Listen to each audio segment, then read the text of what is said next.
Hello दोस्तों, एक बार फिर से स्वागत है आपका मेरे चैनल पर अभिषेक अश्विन में। तो अभी मैं मोटो ब्लॉग से रिलेटेड और मोटरसाइकिल से रिलेटेड कुछ वीडियोस वगैरह डाल रहा हूँ, तो उम्मीद करता हूँ आपको पसंद आएगा। अभी पिछले कुछ दिनों में मैंने एक वीडियो भी अपलोड किया, बाइक को ज़्यादा स्पीड कैसे चला सकते हैं, उसके टॉप एंड स्पीड कैसे बढ़ा सकते हैं। तो अगर इसी टाइप के वीडियोस आपको पसंद हैं तो आप मेरा चैनल सब्सक्राइब कर सकते हैं। अगर आपने अभी तक नहीं किया है तो सब्सक्राइब कर लीजिए। और जो आज का जो टॉपिक है इस बारे में हम बात करते हैं। तो आज का टॉपिक है पावर ट्रॉनिक। पावर ट्रॉनिक क्या है? तो पावर ट्रॉनिक को समझने से पहले हम लोग को समझना पड़ेगा कि हमारा इंजन काम कैसे करता है। नॉर्मल इंजन होता है हमारा, जो कार्बोरेटेड इंजन होता है, उसमें क्या होता है। अभी मैं कार्बोरेटेड इंजन के बारे में आपको बता देता हूँ कि हमारे कार्बोरेटेड इंजन में क्या होता है कि हम लोग जो तेल डालते हैं वो फ्यूल जाता है, और आप जिधर हम लोग का एयर फिल्टर लगा रहता है उधर से एयर जाता है। एयर के बिना फ्यूल नहीं चलता, ये आपको ही मालूम होगा। तो एयर फ्यूल का हम लोग मिक्सचर भेजते हैं इंजन के अंदर।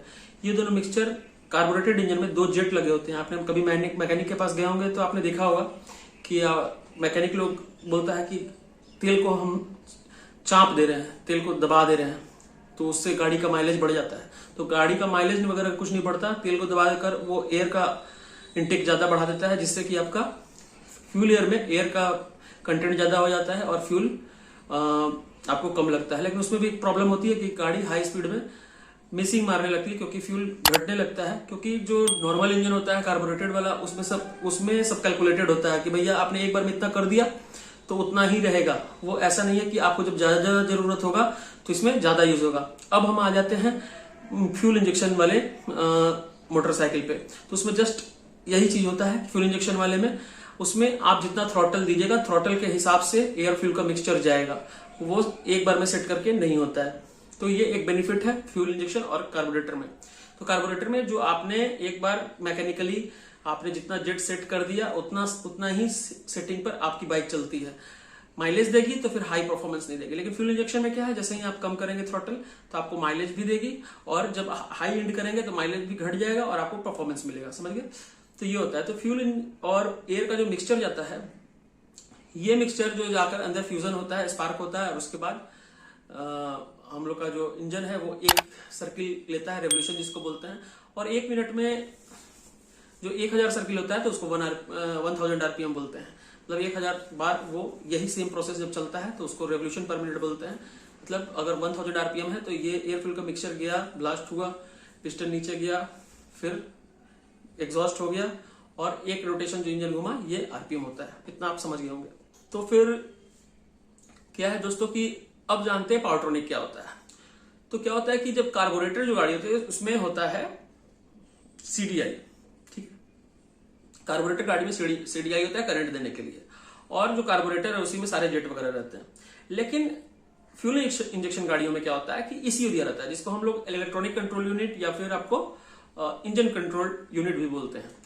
तो इंजन कंट्रोल यूनिट क्या करता है कि एक सिस्टम से वैसे काम नहीं करता है, वो उसमें प्रोग्रामिंग कर दी जाती है कि भाई गाड़ी का इतना एयर, इतना फ्यूल का मिक्सचर एकदम भेजना है 1000 आरपीएम पे, इतना 1000 आरपीएम मान लो आप फिक्स कर दिए कि 1000 आरपीएम पे इतना फ्यूल और इतना एयर जाए, 2000 आरपीएम पे इतना फ्यूल इतना जाए, इतना थ्रॉटल रेस्पॉन्स ले तो इतना फ्यूल, तेल और फ्यूल का मिक्सचर हो, इतना स्पार्क हो। तो ये सब इलेक्ट्रॉनिकली आपका इसमें फीड होता है ईसीयू में। और कार्बोरेटेड में क्या है कि हम लोग उसको मैनुअली फिक्स करते हैं, एयर और फ्यूल के जेट को। तो बस यही बात का अंतर है कि इसमें मैनुअली होता है और इसमें इलेक्ट्रॉनिकली होता है। अब आते हैं पावर ट्रॉनिक पे। पावर ट्रॉनिक क्या होता है कि पावर ट्रॉनिक एक ऐसा डिवाइस है जो आपके एग्जिस्टिंग ईसीयू जो होता है आपका, जो गाड़ी में लगा हुआ है, उस ईसीयू को निकालना नहीं है, उसी ईसीयू के ऊपर वो पावर ट्रॉनिक फिट हो जाता है। तो गाड़ी को एक तरह से आप कोई छेड़छाड़ भी नहीं कर रहे हैं, आपकी गाड़ी की वारंटी भी वॉइड नहीं होगी।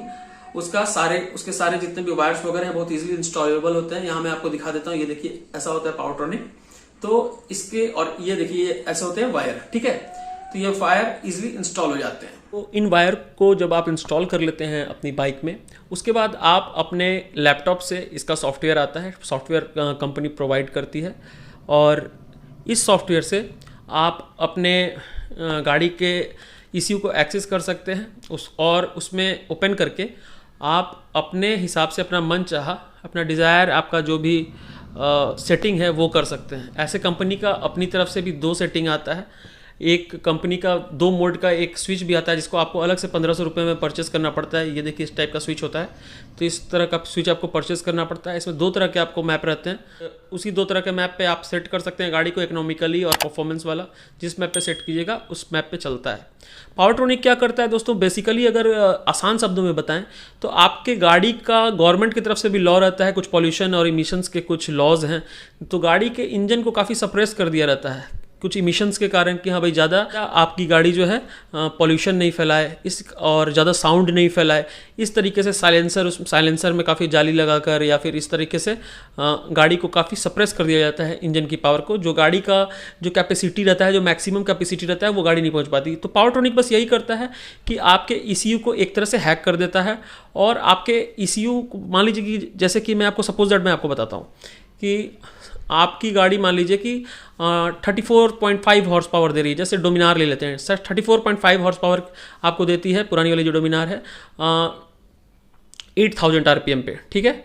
और अगर आप ECU को में पावरट्रॉनिक लगा देते हैं, BHP is directly proportional to RPM होता है। तो अगर आपकी गाड़ी 8000 RPM पे 34.5 BHP दे रही थी, तो अगर उस पर 8800 कर देते हैं तो 3.4 BHP ऑटोमेटिक बढ़ जाता है। तो बस यही काम करता है पावरट्रॉनिक कि आप अपने इंजन की RPM बढ़ा सकते हैं, इंजन में एयर फ्यूल का इनटेक अपने मन हिसाब से आप कर सकते हैं, उसका स्पार्क अपने हिसाब से कर सकते हैं। इंजन के अंदर जो भी कंबंशन और इग्निशन से रिलेटेड प्रोसेस है वो सारे को आप कंट्रोल कर सकते हैं, जो कि कंपनी का जो मैप रहता है, मैप उसको बोलते हैं जो सेटिंग होती है, एक फिक्स सेटिंग होती है कंपनी की, जो कंपनी देती है कि हाँ भाई गाड़ी मेरी इतने से ज़्यादा तेज़ नहीं जाए, इतना एवरेज दे, ये सब सेटिंग करके देती है कंपनी।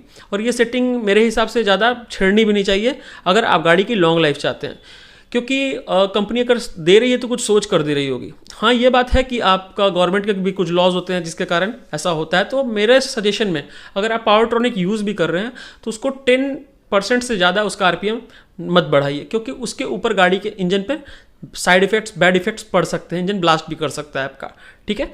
तो पावरट्रॉनिक यूज़ कीजिए और आप एक बात जान के चलिए कि अगर पावरट्रॉनिक यूज़ कर रहे हैं तो आपका थ्रॉटल रिस्पांस काफ़ी अच्छा हो जाएगा। पावरट्रॉनिक से और क्या क्या फ़ायदा है इसके लिए मैं एक और वीडियो बनाऊंगा, और उसमें मैं क्विक शिफ्टर का भी आपको एक वीडियो बनाऊंगा। पावरट्रॉनिक के साथ एक और आता है डिवाइस, इसको क्विक शिफ्टर बोलते हैं, उसका क्या यूज़ होता है, कहाँ पर यूज़ होता है, इसके बारे में अगर आपको मेरा ये वीडियो अच्छा लगा हो तो बताइएगा, मैं उसके बारे में भी जरूर बनाऊंगा। ये एक मेरी सीरीज चलेगी वीडियो की, जिसमें मैं आपको गाड़ी के सारे परफॉर्मेंस के जितने भी अपग्रेडेशन होते हैं बताऊंगा, कार्बोरेटेड गाड़ी के और फ्यूल इंजेक्शन गाड़ी के।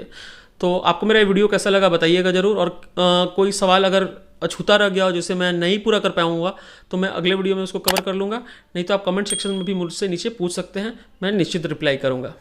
तो उम्मीद करता हूँ मेरा वीडियो पसंद आएगा, अगर पसंद आया तो इसको लाइक शेयर सब्सक्राइब कीजिए और मुझे इजाज़त दीजिए। धन्यवाद।